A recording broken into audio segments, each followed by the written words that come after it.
नमस्कार. जय गुरुदेव.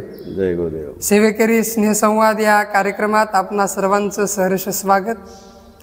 रोज एका नव्या वक्त्याला, नव्या व्यक्तीला भेटण्याचा आपला हा प्रयत्न आणि याच प्रयत्नातून आज आपल्याला उल्हासनगर येथून प्राप्त झालेले जे की एक शिक्षक आहेत, सर आहेत, असे उल्हास काका इंगळे सर आज आपल्याशी संवाद साधण्याकरता उपलब्ध झालेले आहेत. तर त्यांच्या माध्यमातून आपण आज त्यांच्याविषयी आणि त्यांच्या अनुभूतीविषयी जाणून घेण्याचा प्रयत्न करणार आहोत. प्रारंभी सर तुमचं या कार्यक्रमामध्ये सहर्ष स्वागत. जय गुरुदेव. आमच्या सर्व श्रोत्यांना तुम्ही आपला परिचय करून द्यावा अशी आपणास विनंती आहे. जय गुरुदेव.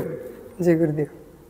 मी पूर्वी उल्हासनगरला राहत होतो आणि सध्या कल्याणमध्ये.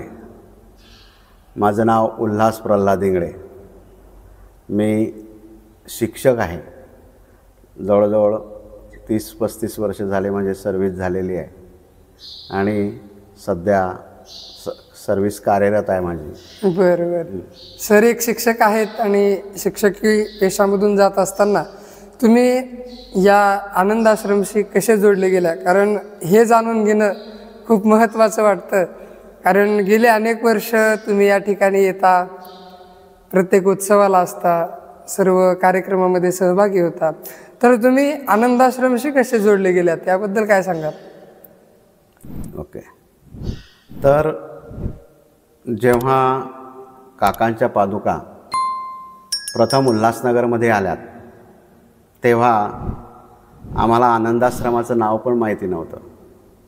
पण आमचे गुरुबंधू आदरणीय श्री दिलीप जावळे यांनी आम्हाला हा मार्ग दाखवला. त्यांच्या घरी पादुका आल्या आणि त्यांनी आम्हाला दर्शनासाठी बोलवलं.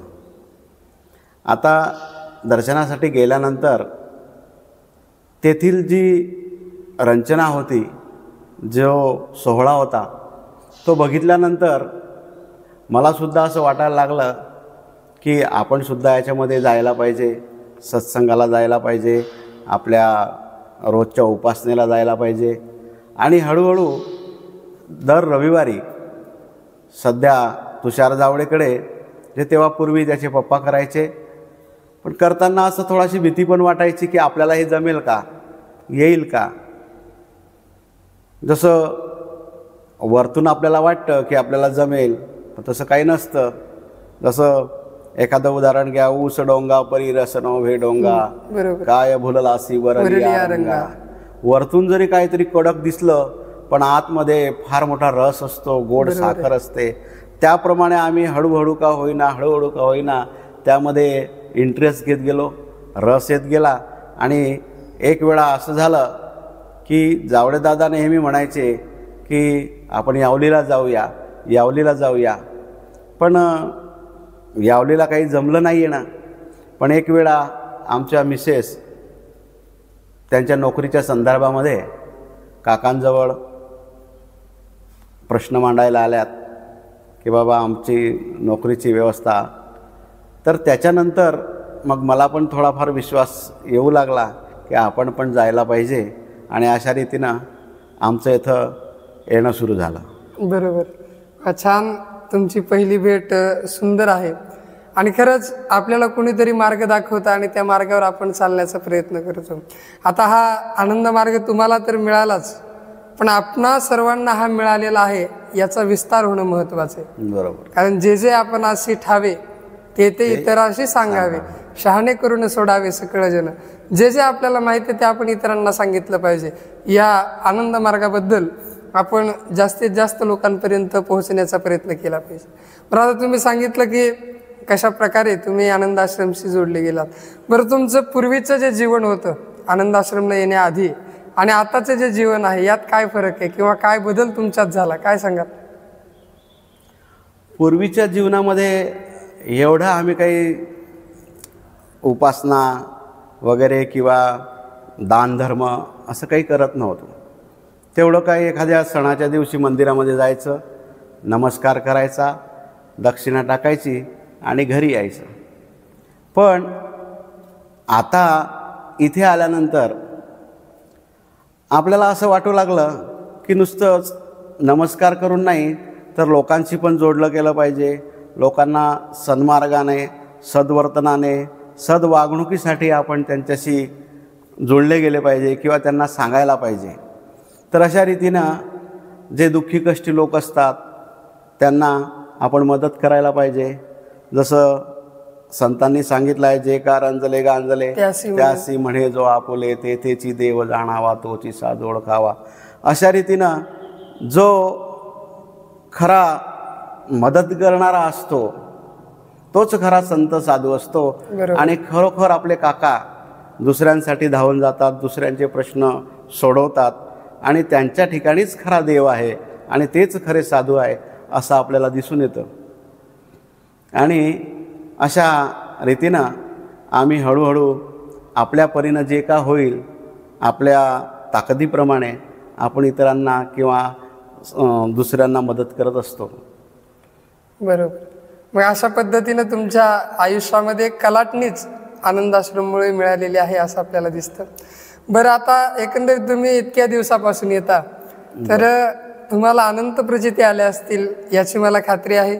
पण तरीसुद्धा एखादी अविस्मरणीय आणि सर्वांना सांगावीशी वाटणारी एखादी प्रचिती आमच्या श्रोत्यांना तुम्ही ऐकवावी असं वाटतं.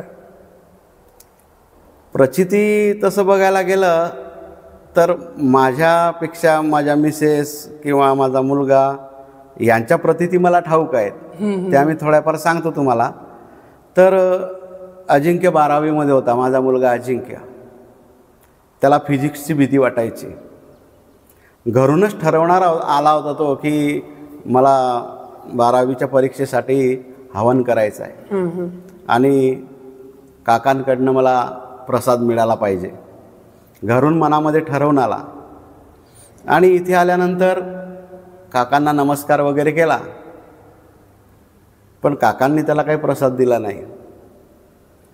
आता याला असं वाटायचं की मला प्रसाद मिळायला पाहिजे, याची इच्छा अपूर्ण राहिली. मग तो पुन्हा दुसऱ्या वेळी पुन्हा काकांना नमस्कार करायला गेला. काकांनी त्याच्या मनातलं बरोबर ओळखलं. काकांनी त्याला विचारलं, बाळा तुला प्रसाद पाहिजे आहे का? म्हणजे आपल्या मनामध्ये जे काय आहे हे काकांना आधीच ठाऊक असायचं. मनीचे तुम्ही जाणता सर्व काही. हा आला पहिला अनुभव. दुसरा अनुभव, आमच्या मिसेस सुषमा यांना नोकरी लागत नव्हती. त्यासाठी मार्गशीर्ष अमावस्या होती, मार्गशीर्षातली. त्या दिवशी जावळे काकांनी सांगितलं की तुम्ही स्वतः या आणि हवन करा. तुमचा प्रश्न काकांना सांगा, काका काय सांगतील त्याप्रमाणे तुम्ही हवन वगैरे करा. त्या ठिकाणी पहिल्यांदाच ती पण त्यावेळेस आली मार्गशीर्ष अमावस्येला 2010 साली. आणि तेव्हा आल्यानंतर काकांना नमस्कार केला. मी नव्हतो, ही प्रचिती म्हणजे मला आलेली आहे तिच्या. तर नमस्कार केल्यानंतर काकांना प्रश्न सांगितला की काका खूप दिवस झाले नोकरी आहे पण गव्हर्नमेंट नोकरी नाही आहे, सध्या तर टेम्परवारी अशीच चालू आहेत, तर त्यासाठी काहीतरी मला मार्ग दाखवा. काकांनी त्यांना हवन वगैरे सांगितलं, पण काकांनी सांगितलं की तू मार्गशीर्ष अमावस्येला आलेली आहे, तुझा मार्ग नक्कीच मोकळा होईल. आणि त्यानंतर काही दिवसांनी म्हणजे मार्गशीर्ष नंतर माघ गणपती येतात ना. माघ गणपतीमध्ये त्यांना नोकरीची ऑर्डर मिळाली. त्याच दिवशी, ज्या दिवशी माघ गणपती होते, जयंती होती, गणेश जयंती, त्याच दिवशी कामावरती रुजू झाली. अशा रीतीनं हा दुसरा अनुभव मला आलेला होता. आणि तसं पाहायला गेलं तर आपले काका म्हणजे एक मोठे न्यायाधीशच आहे, एक कोर्टच आहे. त्यांनी सांगितलेला जो आदेश असायचा तो आदेश पूर्ण झालाच पाहिजे, होतच होता, त्याच काही शंकाच नव्हती. आणि अशा रीतीनं हे दोन अनुभव मला काकांचे आमच्या कुटुंबासमवेत आलेले आहेत. वा, छान सुंदर दोन्ही अनुभव तुमचे होते. कारण ते जे जे आपल्या मनामध्ये आहे त्याची इच्छापूर्ती ते आपोआपच करतात. काही गोष्टी मागाव्या लागत नाहीत, त्या आपोआपच ते आपल्याला देत असतात. तर आता हे झालं तुम्ही सांगितलं ह्याचं प्रचितीचं. पण आता आपण सर्वजण दिवाळी करता एकत्र आलेलो आहोत. बरोबर. तर परमपूज्य सद्गुरू शेख श्री अरुण काकांनी सांगितलं होतं की आनंदाश्रम हा एक परिवार आहे आणि दिवाळी हा सण परिवारात मिळून साजरा झाला पाहिजे, म्हणून त्यांनी ही दिवाळीची परंपरा सुरू केलेली आहे. आणि मग तुम्ही प्रत्येक वर्षी दिवाळीला इथं येता, तर याबद्दल काय सांगाल? आम्ही दरवर्षी आमच्या घरी धनतेरस साजरी करतो आणि धनतेरसच्याच दिवशी आम्ही आमची दिवाळी करून घेतो. म्हणजे बाबा आपल्या घरातली दिवाळी पूर्ण झाली की आपण आनंदाश्रमकडे जाऊया आणि आपली दिवाळी पूर्ण, अजून राहिलेली दिवाळी पूर्ण करूया. तर खरोखरच आनंदाश्रमची दिवाळी जी असते ते अशी दिवाळी कुठेच होत नाही. अजून इथे आलेले जे नवीन लोक असतात ते पण म्हणतात की आम्ही इथे कधी असं पाहिलंच नाही. गावाला असं होत होतं थोडंसं, सकाळीच 5 वाजता 4 वाजता आंघोळ करायचे, पण असं अभ्यंगस्नान म्हणजे तेल लावणं किंवा मालिश करणं किंवा आपण उठणं लावणं, ओवाळणं, अशा ज्या पद्धती आहेत ना त्या आपल्या चांगल्या पद्धती आनंदाश्रमच पाहायला भेटतात. आणि खरोखरच या ज्या पद्धती आहेत, या पारंपरिक पद्धती या आपल्याला माहिती असायला पाहिजे. आणि आपल्यासोबत आता आपल्याला तरी थोड्याफार माहिती आहेत, पण आपल्या मुलांना तर याच्याबद्दल कल्पनासुद्धा नाही, माहिती पण नाही की हे काय असतं, त्यांना कळतच नाही. बरोबर आहे. तर त्यांच्यासाठी का होईना, जसं आता गावाला पोळा साजरा करतात, पोळा नाव माहिती आहे पण पोळ्याला ॲक्च्युअल काय असतं बरोबर अजूनसुद्धा अजिंक्यला सिद्धीला पोळा म्हणजे काय हे माहिती नाही.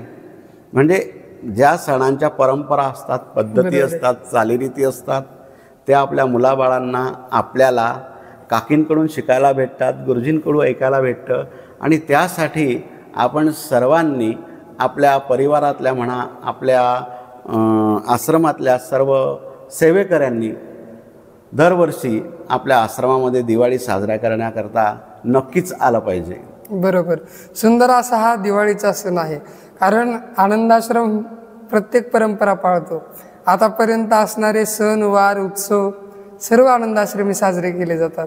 कारण आपल्या ज्या परंपरा आहेत, तुम्ही आत्ताच सांगितलं की माहीत नाहीत पुढच्या पिढीला, तर ते माहीत करून देण्याचं काम कुणाचे, तर आनंदाश्रमाचे. म्हणूनच सांगितलं की आनंदाश्रमात आला आणि वाया गेला असं कधीच होत नाही. म्हणून परिपूर्ण जर व्यक्ती घडवायचा असेल तर त्याने आनंदाश्रमात आलं पाहिजे. आता आनंदयोगी श्री सेवकराम गुरुजींनी सांगितलं की 40 दिवसाचा दत्त जयंतीचा उत्सव या ठिकाणी आयोजित केलेला आहे आणि त्याचं एक शिबिर देखील 40 दिवसाचं आहे. तर त्या 40 दिवसामध्ये, कारण अनेक शाळा आहेत, तुम्ही तर शिक्षकच आहेत त्यामुळे सांगायची आवश्यकता नाही, अनेक शाळा आहेत, महाविद्यालय आहेत, पण ते काय करतात, फक्त शिक्षण देतात. कशाचं? शालेय शिक्षण. पण जे मूळ शिक्षण आहे, जीवन जगण्याचा मार्ग आहे किंवा माणूस घडवण्याचं जे काम आहे ते इतरत्र कुठं होताना दिसत नाही. तर ते कुठं होतं, तर आनंदाश्रमात होतं. जर तुम्ही 40 दिवस त्या शिबिरात सहभागी झालात तर तुमच्यातला माणूस जागा झाला पाहिजे. कारण प्रत्येक जण माणूस आहे, पण माणसातला माणूस आता जागा नाहीये. तो दानवी प्रवृत्तीकडे काय होतोय, परावृत्त होत चाललेला आहे. मग त्याला मानवी प्रवृत्तीकडे आणण्याकरता आनंदाश्रमाची निर्मिती आहे.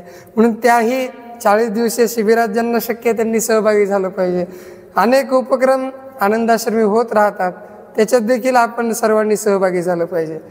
आता अजून एक शेवटचा प्रश्न मी तुम्हाला विचारू इच्छितो की आपले जे सर्व सेवेकरी आहेत आश्रमाचे, ते आता इतरत्र आपल्या आपल्या व्यवसायामध्ये, उद्योगामध्ये, नोकरीमध्ये व्यस्त असतात, तरी देखील त्यांनी आश्रमासाठी काय केलं पाहिजे असं तुम्हाला वाटतं?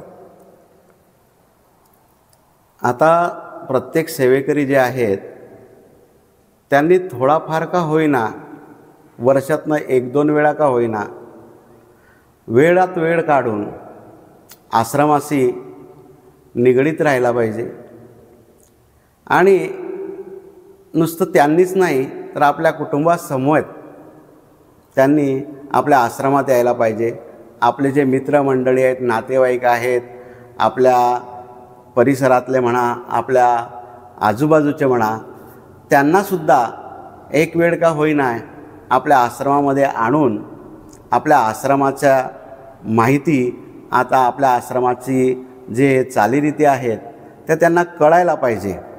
आणि जुने सेवेकरी खूप होते. आता मी पण भरपूर जुन्या सेवेकऱ्यांना ओळखतो, पण बहुतेक सेवेकरी आता आपल्या आनंदाश्रमाशी जोडले गेलेले होते, परंतु काही कारणास्तव ते आता येतच नाही. की त्यांचा आजारपण म्हणा का त्यांचा प्रापंचिक काहीतरी कारणं असतील त्याच्यामध्ये म्हणा, परंतु त्यांनी नाही आलं तरी त्यांचे जे रिलेटिव्ह आहेत, मुलं बाळं आहेत, त्यांना तरी आपल्या आश्रमामध्ये पाठवावं, जेणेकरून त्यांना आपल्या आश्रमाबद्दल आवड निर्माण झाली पाहिजे, आपल्या आश्रमातील माहिती कळायला पाहिजे आणि आपल्या आश्रमाबद्दल त्यांना जिज्ञासा निर्माण झाली पाहिजे. बरोबर. सुंदर संदेश तुम्ही दिलेला आहे सण उत्सवार. आता एक नामदेव महाराजांचा अभंग मला या ठिकाणी आठवतो की विठोबाचे राज्य आम्हा नित्य दिवाळी. नामदेव महाराज काय म्हणाले की भगवान पंढरीशाच्या राज्यामध्ये आम्हाला रोजच दिवाळी आहे. त्याप्रमाणे परमपूज्य सद्गुरू श्री अरुण काकांच्या आनंद आश्रमात रोजच दिवाळी आहे. बरोबर, रोजच दिवाळी, आनंद आनंद. पण हा आनंद आपल्याला घरी बसून कळणार नाही, तर काय केला पाहिजे, तो या ठिकाणी येऊन घेतला पाहिजे. म्हणून तुम्ही सुंदर असा संदेश दिला की जे घरी आहेत, जे साधक आता येत नाहीत, त्यांनी किमान आपल्या पुढच्या पिढीला तरी आनंद आश्रमाला पाठवावं. सुंदर अशी माहिती सरांनी दिली. आपल्याला भेटून खूप छान वाटलं सर. धन्यवाद. जय गुरुदेव. सर्व आमच्या श्रोत्यांच्या वतीनं मी आपले धन्यवाद मानतो. आणि सर्व श्रोत्यांनी ही मुलाखत अगदी शेवटीपर्यंत पाहिली, याबद्दल आपले देखील सर्वांचे मनपूर्वक आभार. आणि हा व्हिडिओ जास्तीत जास्त लोकांपर्यंत पोहोचून या आनंद मार्गाचा विस्तार आपण करावा अशी सर्वांना विनंती करतो. आपल्या आनंद आश्रम सत्संगधारा या यूट्यूब वाहिनीला सबस्क्राईब करून जास्तीत जास्त लोकांपर्यंत प्रसारित करावं ही विनंती. आणि याच विनंतीसह या भागामधून मी आपणा सर्वांचा निरोप घेतो. मनपूर्वक धन्यवाद. जय गुरुदेव. जय गुरुदेव.